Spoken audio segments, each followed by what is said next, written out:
This is for the woman who says, I don't know how to explain it, but I just feel off. And this is months or years or decades after your C-section.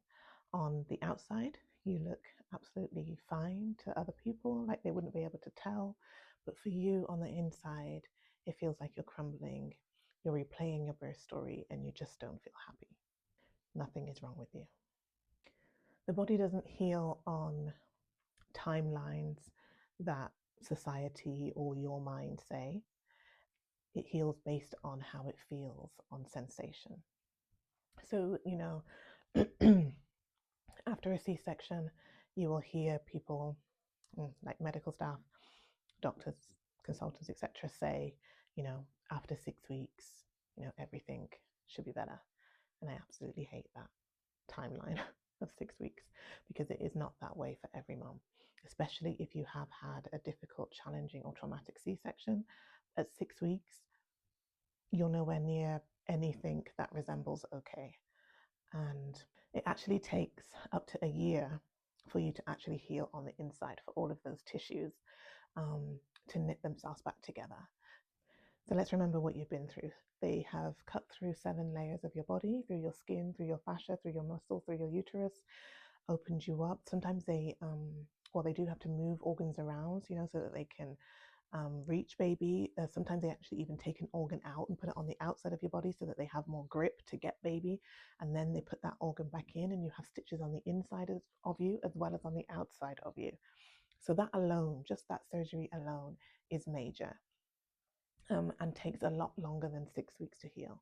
And they haven't even spoken about the emotional and the energetic healing, which can take a lot longer than 6 weeks. So it is very possible for you to move on or just be doing, functioning, while still carrying an experience that is unfinished. So your body does not work on dates, it works on sensation. And feeling off is a state more than it is a symptom. So off can mean feeling disconnected from your body. And disconnected, what does that mean?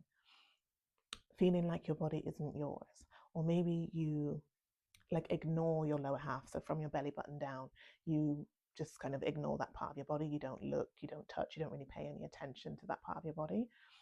Maybe it feels numb. So that also makes you feel a bit queasy or icky, about that part of your body. So you kind of just ignore it. It might feel painful. Another reason why you just kind of disconnect from that part of your body. And that's a sign still carrying your birth experience. And because we hold our birth experience in our womb, in our tummies, our belly area, if your experience has been difficult, challenging, or traumatic, your body will also make that part of your body numb as a way of protecting you, like keeping you from it. And really, when we leave the hospital, when they're giving you blood thinners and paracetamol and ibuprofen, for those of you that even get given that, because I know for some of you don't even get that anymore, along with that should also be scar massage, a guide on scar massage, because that is one thing that can really support you getting the feeling back in that area. Because I know for so many women, they feel like it's normal to be numb in that part of your body, and it's very common, but it's not normal. You should absolutely have your feeling back, but because nobody told you about scar massage, you didn't do it. But it doesn't mean that you're too late. You can begin your scar massage once your scar is healed. And I mean, even if it's been years or decades, you can do this. But also, because we hold our birth story in our womb and tummy area, there'll be emotions around that as well. And that can also be causing some of the numbness. So that's why it's important to work on not just physical. I always say C-section recovery is not just physical, it's emotional and it's energetic. That's why we have to work on all three. And I'll definitely do another video on the numbness in the tummy. You may also find that you are hypervigilant or hyper alert.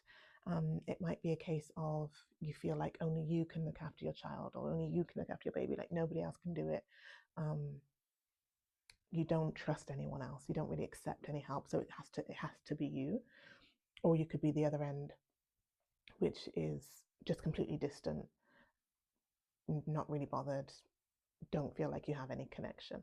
That was me. I was more on the other end. You may find that you have very low trust in your own body. After this experience, you might feel like you just don't trust your body. You feel like it's letting you down. Whether that is maybe if you want to start exercise again, or even if you're just like bending down or picking something up and you feel a pull or a nudge and you're just like, it's like you just don't trust your body. You may feel like you never came back from that moment, that you fundamentally changed from that moment, and that change you don't like. So C-section trauma doesn't show up in the way that people may expect trauma to show up. It's normally quiet, it's functional, and it's invisible. So birth is a cycle: pregnancy, labor, birth, and postpartum. And when you were in labor, or even if this was a planned C-section, this can still happen to the body. Your body was expecting one outcome. It was expecting to give birth vaginally. So when the body experiences surgery, it goes into high alert, into shock, into a protection mode. So the experience that it was expecting to go through has been interrupted, and then it's gone into protection, high alert, shock. It's gone into survival. And so the energy of that, so when the body was expecting to go through a vaginal birth, all of the energy required, and especially when you are in labor, and it doesn't matter where you got to, whether you were 1 or 10 centimeters, wherever you were in that, all of the energy, the physicality, the emotions, everything that you required of your body to get you through labor, and then all of that just coming to an end, to a stop, just being interrupted in that way, all of that energy doesn't just disappear. It doesn't just go into thin air. It actually does the opposite. It stays within you. And this is what flicks your nervous system into survival mode, because your body doesn't actually know what's happened. In your mind, you know, I was in labor, something happened, it's now gone into a C-section. Like, you know in your mind what's happened, but your body doesn't have any idea. And from that moment of interruption, it's become stuck there. That's why you can feel like you feel stuck, or you might feel lost, or you're replaying that moment in your mind, like you can't shift from it. It's because your body can't shift from it either, because that energy, it's still there, it's still in your body. And the way that we can process that is through completion, not through forcing, not through trying to put it to the back of your mind, not through doing, or not through the multitude of vices that you might have, which could be food, it could be sugar, it could be drink, it could be TV, it could be just forever being busy, like not slowing down, many things. But as you will know, none of that really works. None of it works. What actually works is completion. Your body just needs to complete that cycle, and then that's what we do somatically. And completion is not about reliving your birth or reliving your trauma. It's about allowing the body to complete what it didn't get to finish. So many of you would have adapted. I call this a functioning trauma. Many of you just adapted to your situation. So you care for your baby, you're told to be strong, so you make sure that you're strong. You don't let your tears show. You soldier through. You just keep going. You feel like you have to be grateful, so you just try to lean into that, like, you know, this absolutely traumatic thing happened to me, but at least I'm safe. But at least baby is safe. But at least we're alive. I know so many of you have said that to yourself, or people have said that to you. But I want you to know, every time you do that, all you're doing is pushing down how you actually feel and creating more dis-ease within your body. Because two things can be true at the same time. You can love your baby and hate the way that they arrived. And just let that sink in for a minute. The sky did not fall down when I said that. It doesn't make you a bad person or a bad mom if that's how you feel, because you are a human being who went through a traumatic experience. Just because you have your baby in your hands, it doesn't erase everything that you've just been through. Like, it just doesn't work like that. Having your baby does not just mean that you didn't go through everything that you went through, that you didn't fear for your life or for your baby's life, or the fact that you wanted a vaginal birth and you ended up having a C-section, the fact that you felt scared, that it wasn't something that you wanted, that you felt pressured. Like, having your baby doesn't erase all of those things that's happened. And you are living proof of it because it's inside of your body and it's shown through your behavior, whether that is you feel isolated or you feel hypervigilant, you feel detached, you feel angry. Do you know how many women that I work with that feel angry and have no idea how to express that anger? So what they do is they just suppress that anger. It's also a reason why women have the highest level of autoimmune disease, as the research shows us that autoimmune disease is suppressed emotions because you don't know how to express it. Society doesn't allow you to express it. They make you feel like you just have to be grateful. So just forget what you went through, just be grateful. So then you're like, so maybe I shouldn't feel like this. And so then again, what do? You just shove it down, you shove it down. And all that does is create more dis-ease within your body, more pain, more migraines.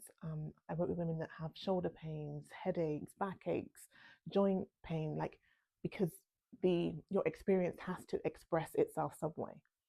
So it will do so through physical pain, so like numbness or pain in your body, or it will express itself through your behavior, and that will be anxious, disconnected, etc. So real healing asks for something completely different. It asks for safety. It asks for slowness. Is that a word? And it asks for permission to feel. So I want you to understand that you feeling off is not a failure. It is your body's intelligence. It's your body saying that there's more here. There's more for us to process and integrate, and that it's ready to do this now. You don't need to rush your healing. You don't need to justify why you still feel this way after 5, 10, 20, or 30 years. You don't need to label yourself as anything. If this resonated for you, you're not late, you are right on time. If you want a supported space to go deeper on this, the C-section Confidence and Recovery Program is where I hold it. Remember that you're not broken. You never were.